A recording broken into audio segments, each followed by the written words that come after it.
Once upon a time, a princess named Snow White lived in a castle with her father, the king, and her stepmother, the queen. The queen, Snow White's stepmother, was a very beautiful lady. She had a magic mirror which could answer any questions about people within the kingdom. She would get ready every morning and ask the magic mirror, "Mirror, mirror, on the wall, who is the fairest of them all?" "You are the fairest of them all," the magic mirror would always reply. However, after getting married to the king, when the queen asked the mirror the same question, she was shocked. "Snow White is the fairest of them all," said the magic mirror. "What?" yelled the queen. "No one is fairer than I." "Snow White is the fairest of them all," repeated the magic mirror. "What do you know? You're a mirror," roared the queen. And she stormed off. Still, the queen was angry and decided to be rid of the girl, once and for all. The queen called for her servant, a huntsman. "Find a reason to take Snow White deep into the woods," she said, pointing her long finger at the servant. "Then get rid of her." The huntsman was shocked. But she was the queen, and what could he do? The next day he took Snow White into the woods. As he drew his knife to slay her, he stopped and said, "I cannot do this." He dropped to his knees and said, "How can I say this to you? The queen, your stepmother, ordered me to kill you, but I cannot." "You must run away," said the huntsman. "Far into the woods. Now. And never come back to the castle." Snow White turned and ran into the woods as fast as she could. It was getting dark, and the wolves were starting to howl. Then all of a sudden, far away, she saw a light. Who was living so deep in the woods? She stepped up closer. It was a cottage. "Hello," she said, knocking softly on the door. Hello, but there was no answer. The door was a little bit open. She opened it some more and stepped in. "Hello, is anyone home?" She looked around. She had never seen a messier living room. "But it's a roof over my head for tonight. Maybe if I clean up around here, I can earn my sleep," she thought. As she cleaned, she thought of someone she already missed. Before her father had remarried, she and a prince who lived in the next kingdom were getting to know each other. They would take long walks in the royal garden and tell each other stories, and laugh. After the queen had moved into the castle, her stepmother had made a new rule: no more visitors. Now the prince had to slip over the palace gate in secret. He would call out to her from under her window and they could talk a bit that way. It wasn't as good as the long walks, but it was the best they could manage. Now that she had to run away from home, would she ever see him again? After Snow White cleaned up the living room, she went upstairs. On the second floor, there were 7 little beds lined up in a row, as if for children. Tired from cleaning, Snow White yawned and lay across all 7 of the beds. Soon she fell fast asleep. Snow White didn't know that the house belonged to 7 dwarfs: Bashful, Doc, Dopey, Grumpy, Happy, Sleepy, and Sneezy. They had gone out to work as usual, and were about to return home from a long day of working in the jewel mines. When they opened the door, they were surprised to see their cottage all cleaned up. "What kind of magic is this?" said one of the dwarfs, whose name was Doc. "I wouldn't mind more magic like this," said another of the dwarfs with a smile. His name was Dopey. "We'd better check upstairs," said another dwarf, whose name was Grumpy. "Something is fishy around here, that's for sure." There, lying across all their beds, was a young lady, fast asleep. "Who are you?" said all the dwarfs at once. Snow White woke up with a jolt. The 7 dwarfs could tell she was as surprised as they were. But then they heard her story, they sympathized with her. "Stay here, with us," said Bashful. "That's sweet," said Snow White.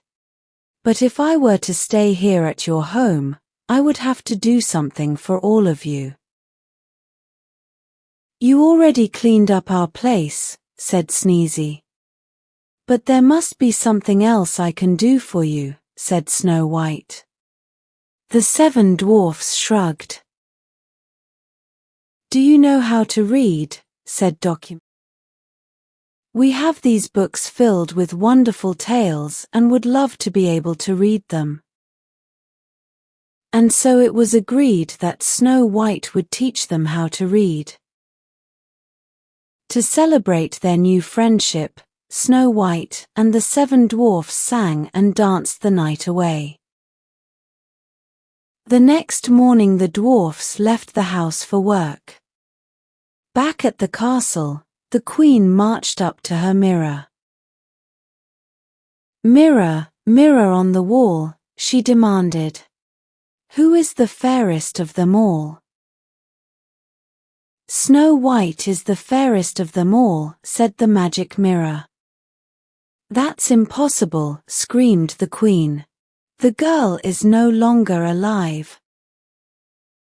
"Snow White lives," said the magic mirror. And an image was shown on the mirror of Snow White living in the cottage of the 7 dwarfs. The queen turned red with rage. She screamed, "Who does she think she is? Snow White will not get away with this." At the cottage, when the 7 dwarfs were away at work, there was a knock on the door. "Who is it?" said Snow White. She remembered the warning of the 7 dwarfs not to open the door to anyone. "I'm only a poor old woman," came a squeaky voice, selling apples, but it was the evil queen, disguised as an old woman. "It's raining out here, my dear," said her voice through the door. "Please let me in." Poor thing, thought Snow White, having to go door to door selling apples in the rain. And so she opened the door. "Take a look at this big red apple," said the old woman, who, as you know by now, was really the queen in disguise. She held the red apple close to Snow White's face. "Lovely, my dear, isn't it? I would like very much to buy your apple," said Snow White, "but I have no money." "That fine comb in your hair will make a good trade," said the old woman. "Well, all right then," said Snow White. She took the comb out of her hair and gave it to the old woman, who then gave her the apple. Snow White took a big bite. Alas, the fruit was poisoned. At once, Snow White fell to the ground in a deep sleep. Just then the door flew open. In marched the 7 dwarfs, home from the day's work. They were totally shocked to find Snow White lying on the floor and what must be her stepmother beside her, laughing. They chased that evil queen out the door, and into the storm. Up to the very top of a mountain they chased her. All of a sudden, lightning hit the mountain, the queen fell, and she was never seen again. But there was nothing to help poor Snow White. She stayed absolutely still in her deep sleep. The 7 dwarfs gently lifted her into a glass coffin. Day and night they kept watch over her. One day, the prince happened to pass through. Ever since he had learned that Snow White was missing at the castle, he was searching for her, far and wide. Now he had finally found her, but in such a state.